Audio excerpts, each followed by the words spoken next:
എല്ലാവർക്കും നമസ്കാരം.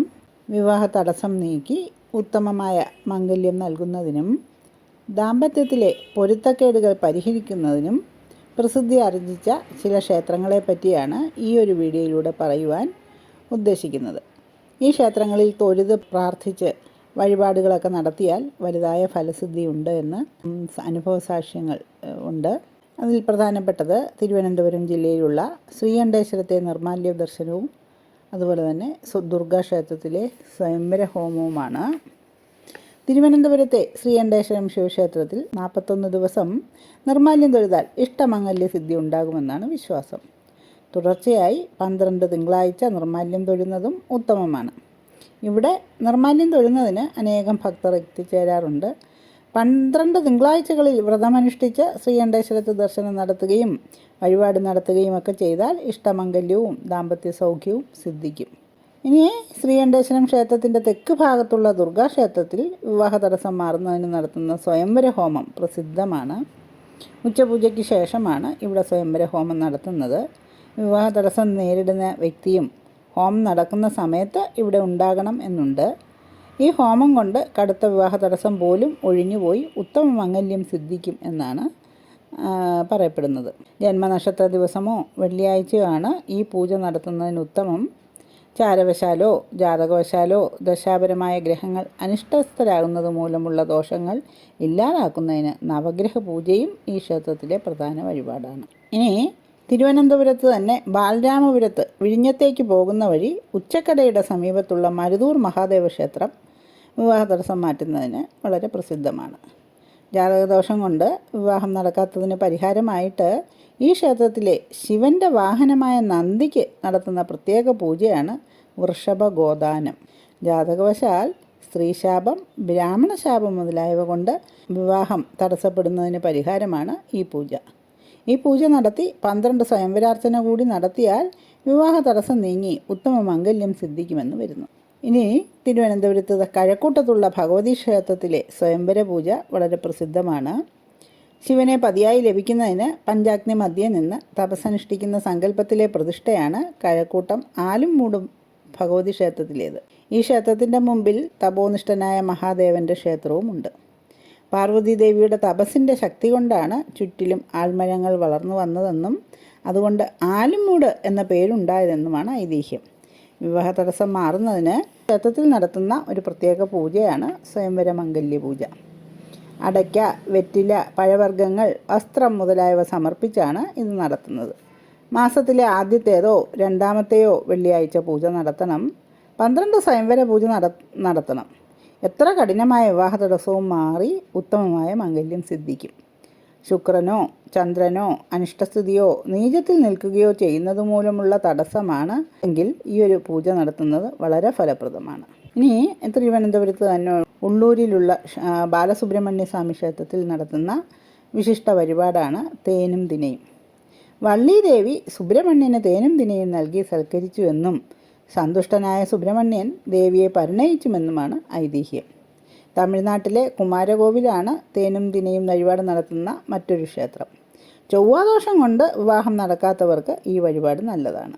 ഓജരാശി സ്ഥിതനായ ചൊവ്വയാണ് ഇങ്ങനെ ഒരു വിവാഹ തടസ്സമായിട്ട് നിൽക്കുന്നതെങ്കിൽ സുബ്രഹ്മണ്യ ക്ഷേത്രത്തിലാണ് പൂജ നടത്തേണ്ടത്. അപ്പോൾ അങ്ങനെയുള്ളവർക്ക് ഈ ഉള്ളൂരിലുള്ള ഈ ഒരു ക്ഷേത്രത്തിൽ പൂജ നടത്തുന്നത് വളരെ ഉപകരിക്കും.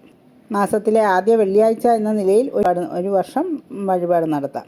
ദമ്പതികൾ തമ്മിലുള്ള പരസ്പര അനുരാഗം വർദ്ധിക്കുന്നതിനും ഇഷ്ടമംഗല്യം സിദ്ധിക്കുന്നതിനും പൊരുത്തവശാലുള്ള മധ്യമ രജുദോഷം പരിഹരിക്കുന്നതിന് പോലും ഈ വഴിപാട് വളരെ നല്ലതാണ്. സന്താന ലാഭത്തിന് 12 ഷഷ്ഠി ദിനങ്ങളിൽ നടത്തുന്ന പഞ്ചാമൃതാഭിഷേകവും ഇവിടെ പ്രധാനമാണ്. ഇനി കൊല്ലം ജില്ലയിലോട്ട് വന്നാൽ കൊല്ലത്ത് ഇളമ്പള്ളൂരിൽ നാരങ്ങ വിളക്ക് വളരെ പ്രധാനമാണ്. കൊല്ലം കൊട്ടാരക്കര റൂട്ടിൽ കുണ്ടറയ്ക്കടുത്താണ് പടിഞ്ഞാറ് ദർശനമായിരിക്കുന്ന ദുർഗാ ഭഗവതിയുടെ ഈ ക്ഷേത്രം. നിശ്ചിത വെള്ളിയാഴ്ചകളിൽ ഈ ക്ഷേത്രത്തിൽ നാരങ്ങ വിളക്ക് കത്തിച്ചാൽ വിവാഹ തടസ്സം മാറുമെന്ന് വിശ്വസിക്കപ്പെടുന്നു. രാഹുർദശയോ കേതുദശയോ അനുഭവിക്കുന്നവർക്കും ഈ ഗ്രഹങ്ങൾ 7ാം ഭാവത്തിൽ നിൽക്കുന്നവർക്കും ഈ വഴിപാട് ഫലസിദ്ധി. ഇനി കൊല്ലം റെയിൽവേ സ്റ്റേഷന് സമീപത്തുള്ള പുതിയകാവ് ഭഗവതി ക്ഷേത്രത്തിലും വിവാഹ തടസ്സം മാറുന്നതിന് നാരങ്ങ വിളക്ക് കത്തിക്കുന്ന വഴിപാടുണ്ട്. നിശ്ചിത വെള്ളിയാഴ്ചകളിൽ 7 വെള്ളിയാഴ്ചകളിൽ തുടർച്ചയായിട്ട് ഇങ്ങനെ നാരങ്ങ വിളക്ക് കത്തിക്കുന്നത് ഇഷ്ടമംഗല്യ സിദ്ധിക്ക് വളരെ ഉപകരിക്കും. യുഗ്മരാശിസ്ഥിതനായ ചൊവ്വയാണ് വിവാഹ തടസ്സമായിട്ട് നിൽക്കുന്നതെങ്കിൽ, 7ാം ഭാവത്ത് നിൽക്കുന്നതെങ്കിൽ ഇങ്ങനെ ഈ ഭഗവതി ക്ഷേത്രങ്ങളിൽ നാരങ്ങ വിളക്ക് പോലെയുള്ള വഴിപാടുകൾ നടത്തുന്നത് വളരെ ഫലപ്രദമാണ്. രാഹുവും 7ാം ഭാവത്തൊക്കെയാണ് നിൽക്കുന്നതെങ്കിൽ ഇവിടെ വെള്ളിയാഴ്ചകളിൽ രാഹുകാല സമയത്താണ് നാരങ്ങ വിളക്ക് ഈ 2 ക്ഷേത്രങ്ങളിലും നടത്തുന്നത്. അത് ഇങ്ങനെ ഒരു വിവാഹ തടസ്സം മാറ്റുന്നതിനൊക്കെ വളരെ പ്രധാനമാണ്. കൊല്ലത്തുള്ള മറ്റൊരു ദേവീക്ഷേത്രമാണ് വലിയ കൂനമ്പായിക്കുളം ക്ഷേത്രം. ഈ ക്ഷേത്രത്തിൽ ചൊവ്വാഴ്ചകളിൽ കാര്യസിദ്ധി പൂജ നടക്കുന്നു. ഇങ്ങനെ തുടർച്ചയായിട്ട് 21 കാര്യസിദ്ധി പൂജ എടുക്കുകയാണെങ്കിൽ മംഗല്യ തടസ്സം കിട്ടി നല്ല ഇഷ്ടപ്പെട്ട ദാമ്പത്യം വരുമെന്ന് വിശ്വസിക്കപ്പെടുന്നു. ജാതകത്തിൽ യുഗ്മരാശിസ്ഥിതനായ ചൊവ്വയാണ് വിവാഹ തടസ്സത്തിന് കാരണമെങ്കിൽ ചൊവ്വാദോഷം മൂലം ഉണ്ടാകുന്ന ദോഷങ്ങൾക്കൊക്കെ പരിഹാരമായിട്ട് ഇവിടെ കാര്യസിദ്ധി പൂജ എടുക്കുന്നത് ഫലപ്രദമാകും. ഇനി കൊല്ലത്തുള്ള ഉമാമഹേശ്വര ക്ഷേത്രത്തിൽ ഉമാമഹേശ്വര പൂജ നടത്തുന്നതും വളരെ വിശേഷമാണ്. കൊല്ലം ചിന്നക്കടയിൽ സ്ഥിതി ചെയ്യുന്ന പൗരാണിക ക്ഷേത്രമാണ് ഉമാമഹേശ്വര സ്വാമി ക്ഷേത്രം.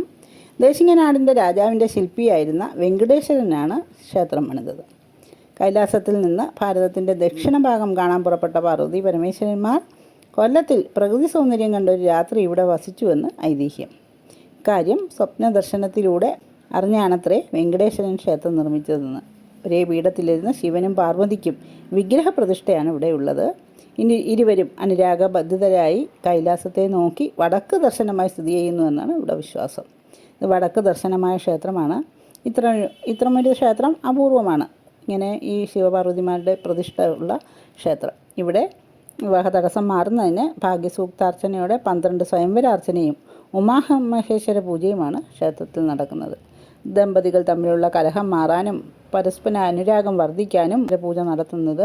വിവാഹമോചനത്തിലെത്തിയ ദമ്പതികൾ വരെ ഇവിടെ ഉമാമഹേശ്വര പൂജ നടത്തി സന്തോഷപൂർണ്ണമായ ദാമ്പത്യ ജീവിതം നയിക്കുന്നു. ഇനി കൊല്ലത്ത് തന്നെയുള്ള ഉണിച്ചക്കംവീട് വടയാറ്റുകോട്ട ഉണിച്ചക്കംവീട് ശ്രീകൃഷ്ണസ്വാമി ക്ഷേത്രത്തിൽ ലക്ഷ്മി നാരായണ പൂജ മാസത്തിലെ അവസാന വെള്ളിയാഴ്ചകളിൽ നടത്തുന്ന പതിവുണ്ട്. ഇതും തുടർച്ചയായിട്ട് 7 വെള്ളിയാഴ്ച നടത്തുകയാണെങ്കിൽ ഇംഗ്ലീഷ് മാസത്തിലെ അവസാന വെള്ളിയാഴ്ചകളിൽ ഇവിടെ ലക്ഷ്മി നാരായണ പൂജ നടത്തി വരുന്നു. ബുധനാണ് 7ാം ഭാവാധിപനായിട്ട് നിൽക്കുകയും ഒക്കെ ചെയ്യുന്നവർക്ക് ഇവിടുത്തെ ലക്ഷ്മി നാരായണ പൂജ നടത്തുന്നത് ഇവിടുത്തെ ശ്രീകൃഷ്ണ ഭഗവാൻ വിവാഹ തടസ്സം മാറ്റി നല്ല ദാമ്പത്യം കൊണ്ടുവരുമെന്നുള്ളത് പ്രസിദ്ധമാണ്. പിന്നെ മാരാരിക്കുളം ക്ഷേത്രത്തിലെ സ്വയംവര പൂജയും ഹോമത്തെ പറ്റിയാണ് പറയാനുള്ളത്. സ്വയംഭൂവായിരിക്കുന്ന ശ്രീ പരമേശ്വരൻ്റെ മുമ്പിൽ സ്വയംഭൂവായ പാർവതി ദേവി അധിവസിക്കുന്ന അപൂർവ ക്ഷേത്രമാണ് മാരാരിക്കുളം മഹാദേവ ക്ഷേത്രം. കാമദേവനെ ദഹിപ്പിച്ച ശേഷം ശിവൻ പാർവതിയെ ദർശിക്കുന്ന ക്ഷേത്രമായതുകൊണ്ട് മാരാരിക്കുളം എന്ന പേരുണ്ടായത്. മംഗല്യ തടസ്സം നീങ്ങുന്നതിന് നടത്തുന്ന സ്വയംവര പൂജയാണ് പ്രധാന വഴിപാട്. എല്ലാ മാസത്തിലെയും ആദ്യത്തെയോ 2ാമത്തെയോ തിങ്കളാഴ്ചകളിൽ 1 വർഷത്തേക്കാണ് ഈ പൂജ നടത്തേണ്ടത്. ക്ഷിപ്രഫലസിദ്ധിയുള്ള ഈ പൂജ വിവാഹം നടന്നാലും 1 വർഷത്തേക്ക് നടത്തണമെന്നാണ് ആചാരം. കൂടാതെ സ്വയംവര പുഷ്പാഞ്ജലിയും നടത്തണം. പ്രണയ സാഫല്യത്തിനും ഇഷ്ടപ്പെട്ട വിവാഹം നടക്കുന്നതിനും മുല്ലപ്പൂവ് പനിനീരിൽ മുക്കിയുള്ള അർച്ചനയാണ് മറ്റൊരു പ്രധാന വഴിപാട്. 21 ദിവസം തുടർച്ചയായി ഈ അർച്ചന നടത്തിയാൽ ഫലസിദ്ധി കൈവരുമത്രേ. ഇതുകൂടാതെ കഠിനമായ വിവാഹ തടസ്സം പോലും മാറുന്നു. ക്ഷേത്രം തന്ത്രിയുടെ കാർമ്മികത്വത്തിൽ സ്വയംവര ഹോമവും നടത്തുന്നു. എല്ലാ വർഷവും മിഥുനത്തിലെ ആദ്യത്തെ തിങ്കളാഴ്ച മഹാസ്വയംവര ഹോമം നടത്തുന്നു. സ്വയംവര മന്ത്രം 12,000 തവണ ജപിച്ചാണ് ഹോമം നടത്തുന്നത്. ദാമ്പത്യ സൗഖ്യത്തിന് ഉമാമഹേശ്വര പൂജയും സന്താന ലാഭത്തിന് സന്താനഗോപാല പുഷ്പാഞ്ജലിയുമാണ് മറ്റ് പ്രധാന വഴിപാടുകൾ. 101 നാഴിയരി, 101 നാളികേരത്തിൻ്റെ പാല്, 101 കദളിപ്പഴം, 7 കിലോഗ്രാം നെയ്യ്, 2 കിലോഗ്രാം അണ്ടിപ്പരിപ്പ്, 2 കിലോഗ്രാം ഉണക്കമുന്തിരി, 2 കിലോഗ്രാം കൽക്കണ്ടം, 250 ഗ്രാം ചുക്കുപൊടി, 250 ഗ്രാം ഏലക്കാപ്പൊടി എന്നിവ ചേർത്തുണ്ടാക്കുന്ന ശൈശ്യം മഹാനിവേദ്യവും ക്ഷേത്രത്തിലെ പ്രധാന വഴിപാടാണ്. സന്താന ലാഭത്തിനും ഐശ്വര്യത്തിനും വിഘ്നം മാറുന്നതിനുമാണ് ഈ വഴിപാട് നടത്തുന്നത്. വിവാഹ തടസ്സങ്ങൾ മാറുവാനും ദാമ്പത്യ സൗഖ്യം കിട്ടുന്നതിനുമൊക്കെ ആശ്രയിക്കാവുന്ന ചില ക്ഷേത്രസന്നിധികളെ പറ്റിയാണ് ഞാൻ ഈ വീഡിയോയിലൂടെ പറഞ്ഞിരിക്കുന്നത്. ഇനിയും ധാരാളം ക്ഷേത്രസന്നിധികളെ പറ്റി പറയേണ്ടതുണ്ട്. നിങ്ങളുടെ നാട്ടിലെ ക്ഷേത്രസന്നിധികൾ പറ്റിയും ശക്തമായ ക്ഷേത്ര സാന്നിധ്യങ്ങളെ പറ്റിയൊക്കെ കമൻറ്റ് ബോക്സിലൂടെ പറയുകയാണെങ്കിൽ നമുക്കതിനെ പറ്റിയും ഒരു വീഡിയോ ചെയ്യുവാൻ സാധിക്കും. വീഡിയോ ഇഷ്ടമാവുകയാണെങ്കിൽ ലൈക്ക് ചെയ്യുകയും ഷെയർ ചെയ്യുകയും സബ്സ്ക്രൈബ് ചെയ്യുകയും ചെയ്യണേ. ജ്യോതിഷ സംബന്ധമായ നിങ്ങളുടെ സംശയങ്ങൾക്ക് എൻ്റെ വാട്സാപ്പിൽ ബന്ധപ്പെടാവുന്നതാണ്. നന്ദി, നമസ്കാരം.